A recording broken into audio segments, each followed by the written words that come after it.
Om Ajnanathmirandasya Jnananjana Shalakaya Chakshuran Militam Yena Tasmai Shri Gurave Namaha Namo Vishnupadaya Krishna Presthaya Bhutale Srimate Bhakti Vedanta Swami Niti Namine Namaste Saraswate Devi Gauravani Pracharine Nirvishesh Shunyavadi Vashata Deshatarine Jaya Shri Krishna Chaitanya Prabhu Nityananda Shri Advaita Gadadhar Shivasadi Gaur Bhakta Vrinda Hare Krishna Krishna Krishna Hare Hare Hare Ram Ram Ram Hare Hare.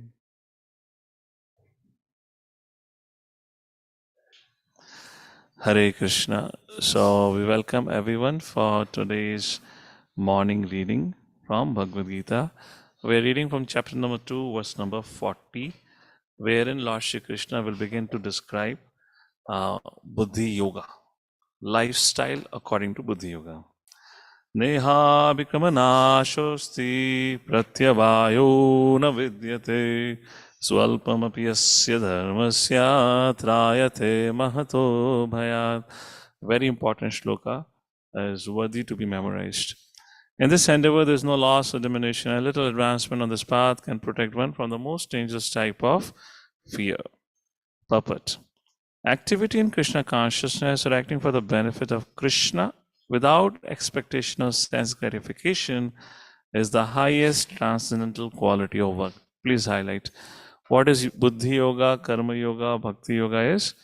Acting for the benefit of Krishna without expectation of sense gratification is the highest transcendental quality of work.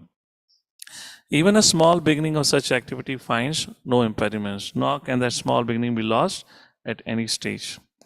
Any work begun on the material plane has to be completed, otherwise the whole attempt becomes a failure. But any work begun in Krishna consciousness has a permanent effect, even though not finished. The performer of such work is therefore not at a loss, even if his work in Krishna consciousness is incomplete, which means even if he is not able to attain the siddhi in this lifetime, in the next life, he continues from where he left in the previous lifetime. However, in our material activities, how much of a wealth, prestige, degrees you may accrue in this lifetime, next lifetime, you have to start from kindergarten. 1% done in Krishna consciousness BS permanent results, so that the next beginning is from the point of 2%. Then Prabhupada gives an example of Ajamil. Ajamil performed his duty in some percentage of Krishna consciousness, but the result he enjoyed at the end was 100%. Therefore, there's a beautiful verse. Narad Muni speaks to Vyasadeva. Everyone, Tyaktva Sudharmam Charanambujam Hare Bhajan Napakvo Tapate Tato Yadi Yatra Kava Bhadram Abhud Amushyakim Kova Tapto Abhajata Sudharmataha. I will request everyone, those who are listening online, also should recite together. This will help in your participation, and you'll become more and more familiar with Sanskrit and recitation. Translation: if someone gives up his occupational duties and works in Krishna consciousness and then falls down on account of not completing his work, what loss is there on his part? And what can one gain if one performs his material activities perfectly? Or as the Krishna says, what profit a man if he gain the whole world, yet suffers the loss of his eternal soul? Next paragraph, benefits of Buddhi Yoga, like that. Material activities and their results end with the body. But work in Krishna consciousness carries a person again to Krishna consciousness, even after the loss of the body. At least one is sure to have a chance in the next life of being born again as a human being, either in the family of a great cultured Brahmana or in a rich aristocratic family. That will give one a further chance for elevation. That is the unique quality of work done in Krishna consciousness. So Krishna says any endeavor done in this direction would bear eternal result, permanent result, and can save you from the greatest danger in life. That's the glory of Bhakti Yoga, Bhakti Yoga. Text number 41. Now, what is the price or what is required to walk on this path or to take to this yoga? वैवसायात्मिका बुद्धिर् हे कुरु नंदन पौषाका हि अनंताश्च बुधयो वैवसायिनां. Very, very important shlok. This is what the Baldev Vidyabhushan's commentary to this verse is what inspired Srila Prabhupada actually. Those who are on this path are resolute in purpose and their aim is one. O beloved child of the Gurus, the intelligence of those who are irresolute is many branched. Which means have a single pointed focus. Now this is I'm making a point for the practicing devotees. Now, even after we take to Krishna consciousness, while practicing Krishna consciousness, even then, this is extremely important. We should not think now, okay, Eka Guru Nandana, I'm supposed to serve Krishna. But in that service also, we should be very pointed focus. What service I have been given or what service I have been told by my authorities or Guru or Garanga, and our focus entirely should be on that. Is making sense? So the verse doesn't end with we taking Krishna consciousness. This verse continues all through our life. In other words, what service has been given to me? That's what Srila Prabhupada not only took to Krishna consciousness, practiced Krishna consciousness, married life quite well. In fact, his spiritual master asked him, if you have money, you print books. And if you see all through his life, Prabhupada's focus was on that service. So please understand, I see oftentimes devotees, when they come to Krishna consciousness, they keep doing window shopping with services. They cannot stay focused on one service and excel and do something. So that's the point here. Bahushaka hi anantascha. Despite even taking to Krishna consciousness, we stay Bahushaka. Aaj main ye kar leta hu, aaj wo kar leta hu, wo kar leta hu. No, not like that. And you take a history of any you see a devotee who have done a wonderful services for the Lord, you see they stay focused. Kya karna hai? Unless we stay focused, persistent, consistent, and have patience, the result or reciprocation does not manifest in that way. So, purport, a strong faith that by Krishna consciousness one will be elevated to the highest perfection of life is called as Vaivasayatmika intelligence. Chaitanya Charitamrita says, Shraddha Shabde Vishwasa Kahe Sudhrada Nishaya Krishna Bhakti Kaile Sarva Karma Krita Haya. Faith means unflinching trust in something sublime. When one is engaged in the duties of Krishna consciousness, he need not act in relationship to the material world with obligations to family traditions, humanity, and nationality. Productive activities are the engagements of one's reactions from past good or bad deeds, which means happiness and distress comes based on your karmic activities. When one is awake in Krishna consciousness, he need not longer endeavor for good results in his activities. When one is situated in Krishna consciousness, all activities are on the absolute plane, for they are no longer subject to dualities like good and bad. When someone is situated in Krishna consciousness, which means when he's performing his activities for the pleasure of Guru and Gauranga. That is the meaning. What is situated means. The highest perfection of Krishna consciousness is a renunciation of the material conception of life. What is material conception of life? I and mine, or what's in for me. Yes? This is the basis of material conception of life. Mera kya hai aur mere liye kya hai. That's the point about here. This state is automatically achieved by progressive Krishna consciousness. And how do we attain the state? By progressive Krishna consciousness. Very interestingly, Prabhupada says, Prabhupada could have said this state is automatically achieved by Krishna consciousness. Why did he use the adjective progressive?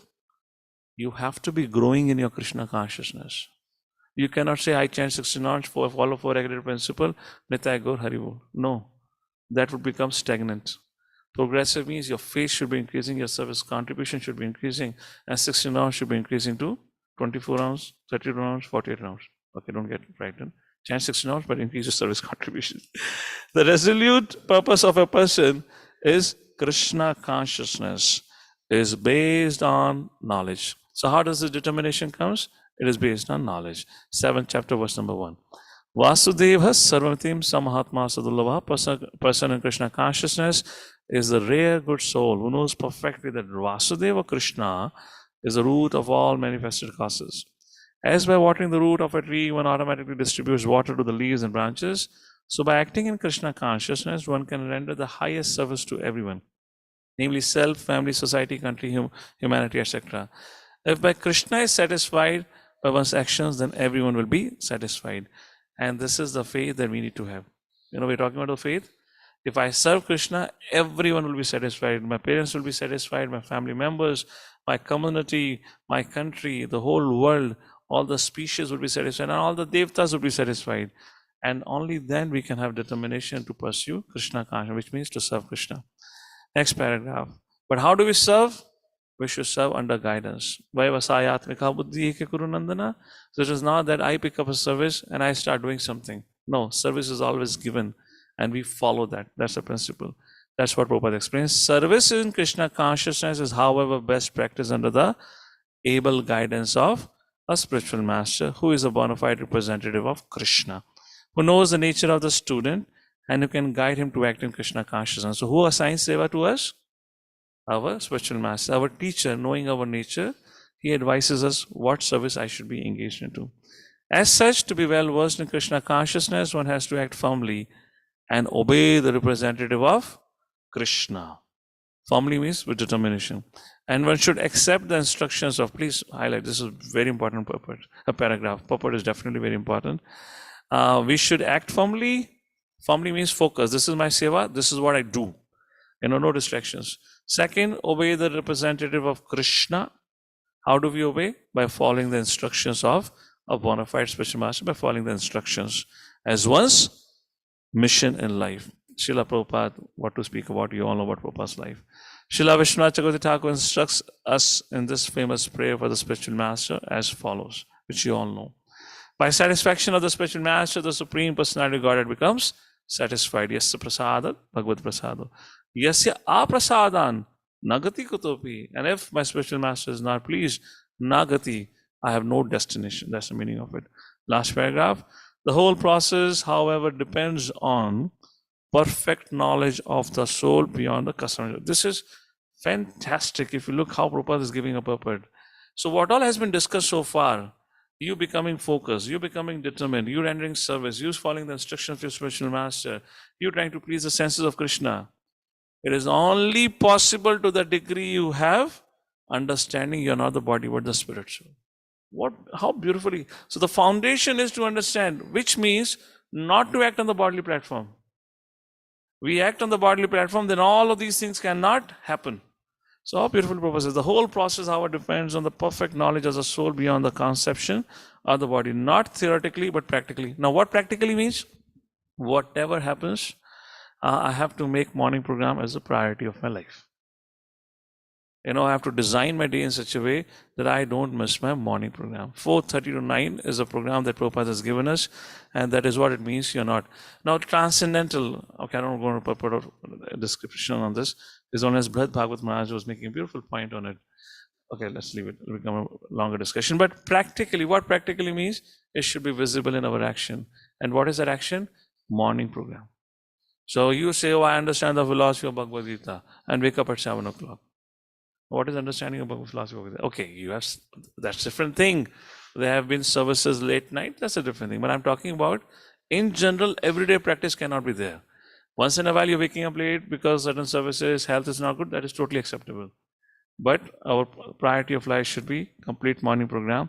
Only then we can say practically we are living by the instruction of Bhagavad Gita. I'm not the body but soul. Last point. Practically, when there is no longer a chance for sense gratification manifested in fruitive activities. Last point. One who is not firmly fixed in mind is diverted by various types of fruitive activities. It takes almost close to, I would say, in general, I'm not making a kind of a spiritual point here. I'm not quoting a Vedic text here, but in general, it takes almost 5 to 8 years for a practicing devotee, properly practicing devotee, to really become Ekha Guru Nandana. Until then, he keeps on doing window shopping. In other words, you say all the mental distractions, all our desires to get settled down, it takes considerable time. And when person becomes really, really focused like that. Now, this is statistics I'm saying for Brahmachari Ashram. Grasta Ashram, I don't know. I know what will be the statistics are there. In Brahmachari Ashram, at least, to become really focused and fixed up. This is the service I want to dedicate my life like that. Text number 42 and 43. Now, uh, now Krishna talks about the disqualifications. Who cannot practice bhakti yoga, in other words? So, what are the distractions in this buddhi yoga, bhakti yoga? यामिमां पुष्पितां वाचं प्रवदन्ति अविपश्यतः वेदवादृतापाता नान्यद् अस्तीति वादिनः कामात्मान् स्वर्गपरा जन्मकर्मा फलप्रदां क्रियाविशेषबहुलां भोग ऐश्वर्या गतिं प्रति.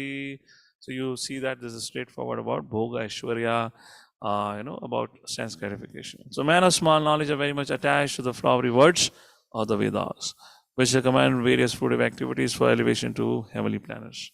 Result in good birth, power, and so forth. Being desirous of sense gratification and opulent life, they say that there is nothing more than this.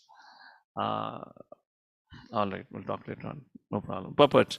People in general are not very intelligent, and due to their ignorance, they are most attached to the fruitive activities recommended in the Karma Kanda portions of the Vedas. They do not want anything more than sense gratificatory proposals for enjoying life in heaven, where wine and women are available and material opulence is very common. In the Vedas, many sacrifices are recommended for elevation to the heavenly planets, especially Jyotish Toma sacrifices. In fact, it is stated that anyone desiring elevation to heavenly planets must perform these sacrifices, and men with a poor fund of knowledge think that this is the whole process of Vedic wisdom.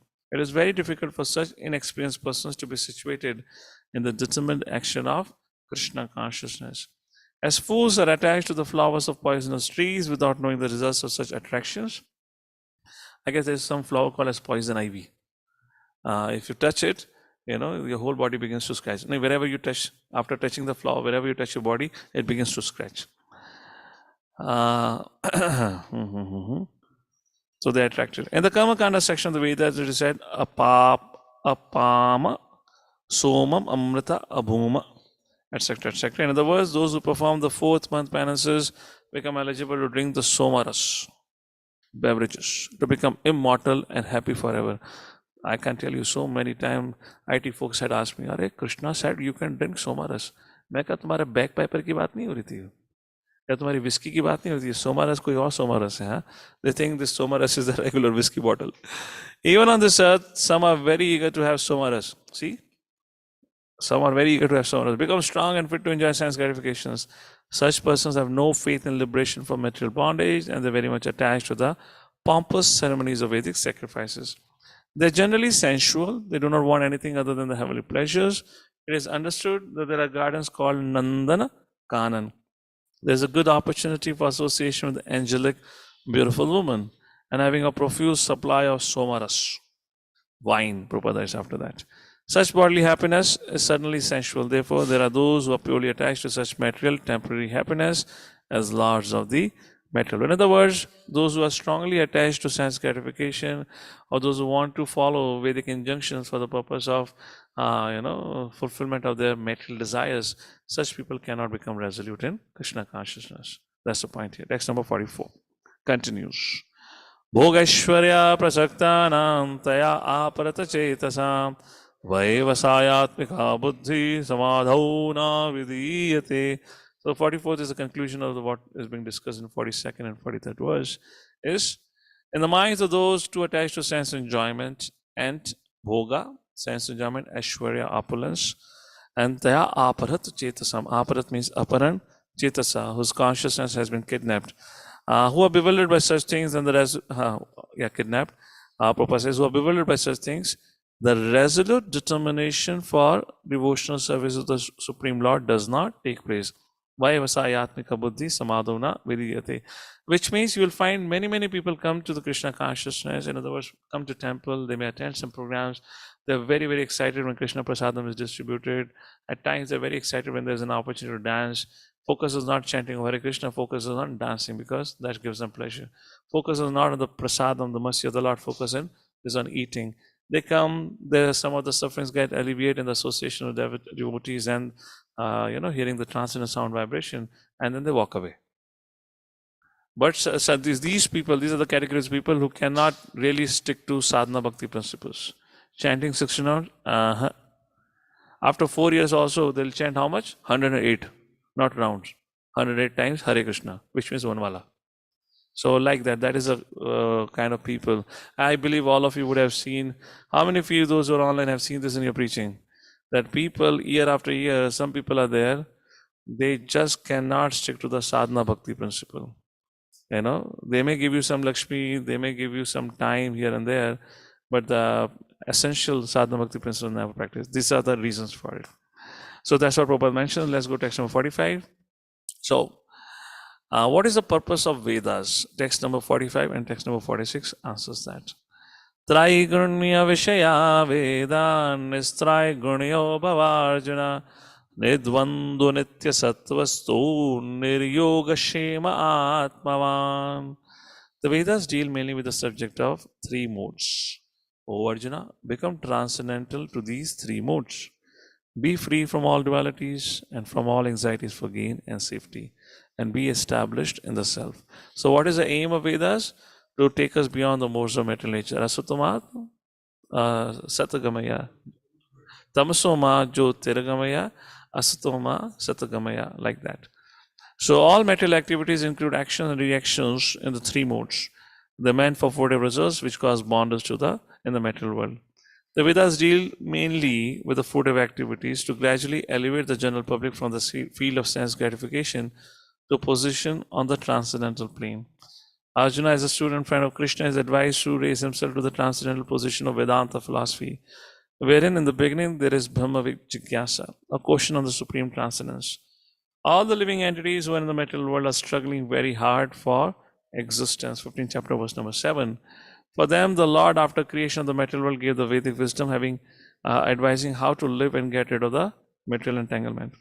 When the activities for sense gratification, namely Karma Kanda chapter, are finished, then the chance for spiritual realization is offered in the form of Upanishads, which are part of different Vedas, as the Bhagavad Gita is part of the fifth Veda, namely the Mahabharata. The Upanishads mark the beginning of transcendental life.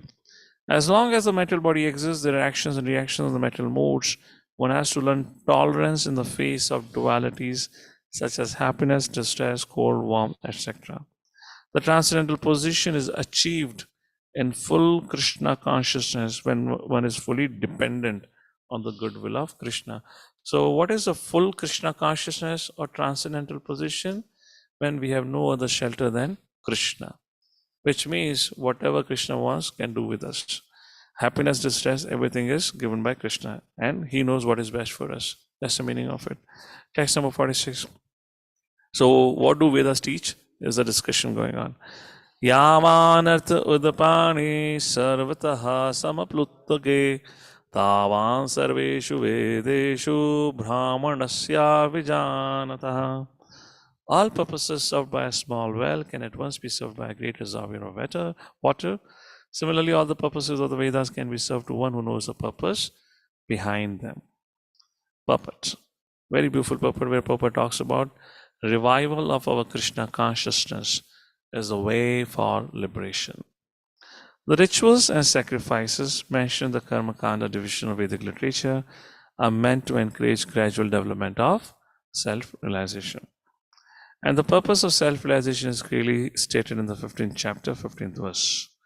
The purpose of studying Vedas is to know Krishna. Vedaischa sarve am eva vedyo.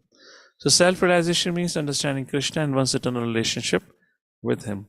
The relationship of the living entities with Krishna is also mentioned in the 15th chapter, verse number 7. Mamaivanso jivaloka jivabhuta sanatana. This is confirmed, as was mentioned. Revival of Krishna consciousness by the individual living entity is the highest perfectional stage of Vedic knowledge. And the verse comes from conversation between Kapila Deva and Devahuti. Devahuti is speaking this, right?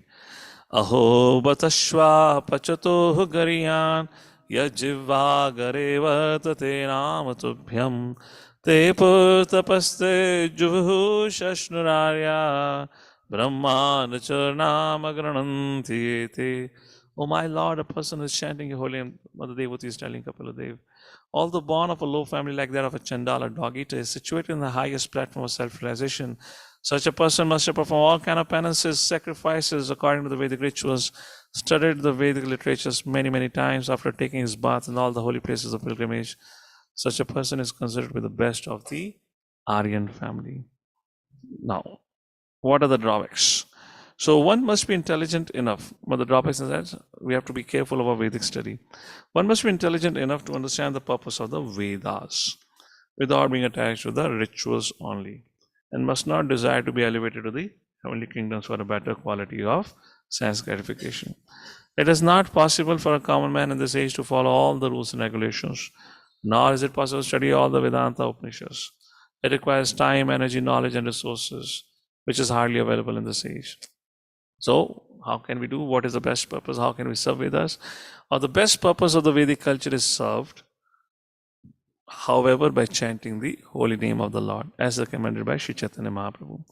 When Lord Chaitanya was asked by Vedic scholar Prakashananda Saraswati why he, the Lord, was chanting the holy name of the Lord like a sentimentalist instead of studying Vedanta philosophy, the Lord replied that his spiritual master found him to be a great fool and thus asked him to chant the holy name of Lord Krishna. He did so and became ecstatic like a madman. In this age of Kali, most of the population is foolish and not adequately educated to understand Vedanta philosophy. The best purpose of Vedanta philosophy is served by inoffensively chanting the holy name of the Lord. Vedanta, Veda means knowledge, Anta, the end of knowledge, is the last word in Vedic wisdom, and the author and knower of the Vedanta philosophy is Lord Krishna. The highest Vedantist is a great soul who takes pleasure in chanting the holy name of the Lord. That is the ultimate purpose of all Vedic mysticism. Text number 47, the most widely quoted, not quoted, misquoted verse of Bhagavad Gita. Karmanevadhikaraste ma phaleshu kadachan ma karma phal heturvo ma te sangasta karmani. You have a right to perform your prescribed duty, but you're not entitled to the fruits of action. Now discussion on Buddhi Yoga begins, the lifestyle. Never consider yourself the cause of the results of your activities and never be attached to not doing your duty. Purport. There are three considerations: prescribed, capricious, and inaction work. Prescribed duties are activities enjoined in terms of one's acquired modes of material nature. See, there is two things, guna and karma. Karma refers to karmic activities accordingly how you have created your inclination. What is guna? Guna means character.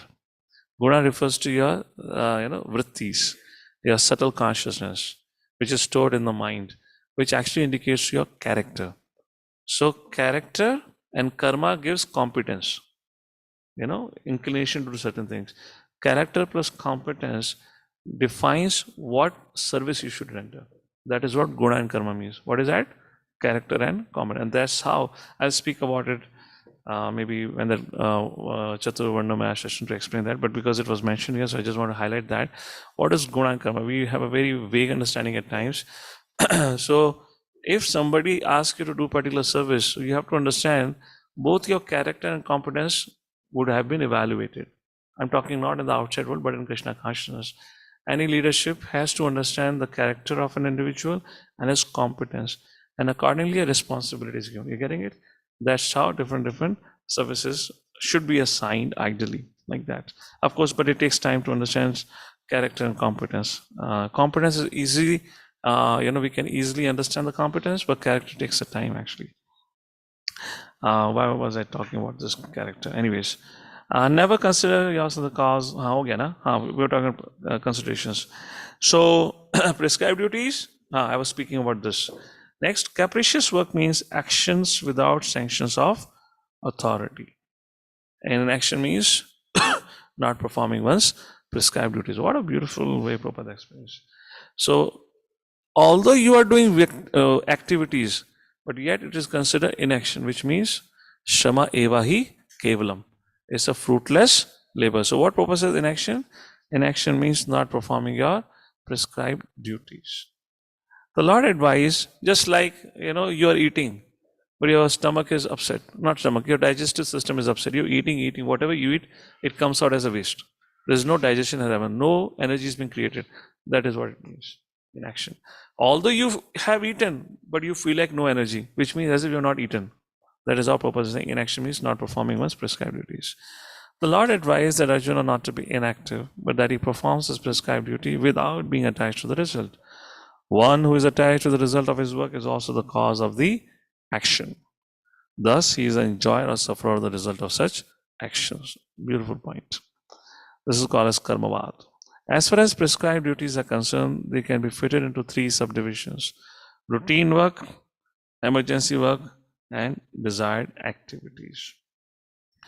Routine work performed as an obligation in terms of the scriptural injunctions, but without desire for results, is action in the mode of goodness.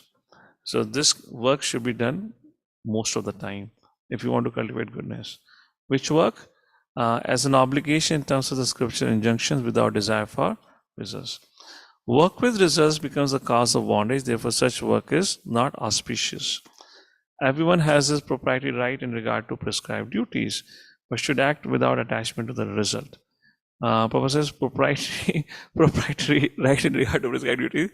So you have to work. You cannot say not to work. Huh? So it says it is your birthright to work, but there is no right for you to claim the result. Proprietary right. But should act without attachment to the results.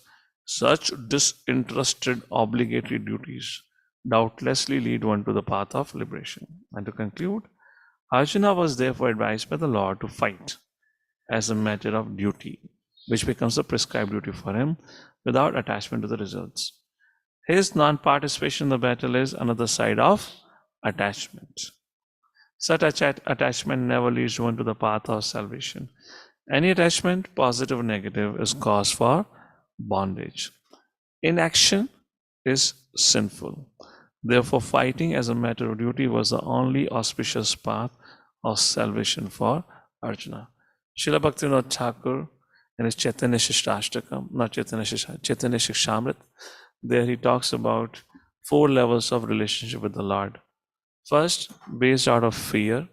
Second, based on desires. Third, based on duty. And fourth, based on love. Now, out of these 4 levels, what level of relationship we should be situated at our current situation of life? Fear? Oh, I'm fearful. Fearful of Vaishnavas. If I don't chant Hare Krishna, I will not get prasadam. If I don't come for morning program, I will not get prasadam. Should be based on desire. Oh, if I come for morning program, then I'll get prasadam. If I attend morning program, then people will acknowledge me. Or Krishna would fulfill my material desires. Or should be based on duty, obligation. This is what scripture says, this is what my teacher says, and I should do it. That's it. And based on love. Krishna, I love you so much. Therefore, I'm going to do it. So which level we should perform our duties? Fear, desire, duty, or love? We should perform our duties on the level of duty. Therefore, we should be very dutiful.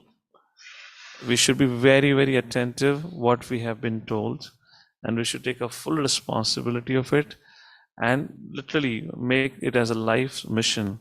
And that is what we become Krishna conscious. Otherwise, we only remain mind conscious. We keep on thinking, keep on munching, and keep on just spending time with the mind. So what is Krishna consciousness? How does Krishna consciousness begins with? To becoming dutiful. Dutiful in your professional responsibilities, dutiful towards your family, dutiful towards your Guru and Gauranga, dutiful. I perform my responsibilities carefully and attentively. And when you do so, think about it, no distraction can trouble you. Why? I am obliged, 4:30 utna hai. So I cannot be late night. So no distraction cannot disturb you. But if you're not duty bound or dutiful, then is it really possible for you to wake up in the morning? One day you will come, another day will not come. And we all would have an experience. I'm speaking particularly to those devotees who are in ashram. Imagine you go back home. When you go back home and the sense of obligation has not come. Oh, I have to get up in the morning. This is my service. This is what I do. Would you be able to get up? You will be carried away. Which means we have not yet cultivated duty consciousness. Which means we are still struggling with lower modes of consciousness. The moment we perform or we come onto the platform of duty, we live by life that, and to that degree we cultivate mode of goodness. And Prabhupada says mode of goodness is a springboard to attain Shuddha Sattva. So if we cannot come to the platform mode of goodness, there is no way of going beyond the modes of material nature. That's the point. With that, we'll pause here for today. Text number 48 onwards we'll read tomorrow. 48 to 53 will be a further discussion about on the subject matter of Buddhi Yoga. So what is the glory of Buddhi Yoga? There's no loss, diminution, can say from the Trayate Mahatobhyat. How should we practice this Buddhi Yoga? Vaivasayatmika Buddhi Eke Guru Nandana, fixity. And what are the distractions on the path of Bhakti Yoga? Desires for Bhoga Aishwarya. They are the distraction. We should be careful like that. What is the Vedas teaches us? Traividya, what is that? Traigunya Vishya Veda, Nistraigunya Bhavarjuna. The subject matter or the purpose of Vedas is to take us beyond the modes of material nature. Take us beyond the modes of material nature means take us beyond this material world, back home, back to Godhead. Therefore, Krishna Prabhupada says, do not get caught up by the flowery language of the Vedas, which situates you on the platform of sense gratification. The idea of that karma kanda or sense gratificatory discussion which are done in Vedas is to bring you to the platform of transcendence. So we are the only one purpose, to go beyond the modes of material nature, which means go back home, back to Godhead like that. And then there was a discussion about now 47 verse onwards discussion is how to practice or how to live practically with the teachings of the practice of Buddhi Yoga.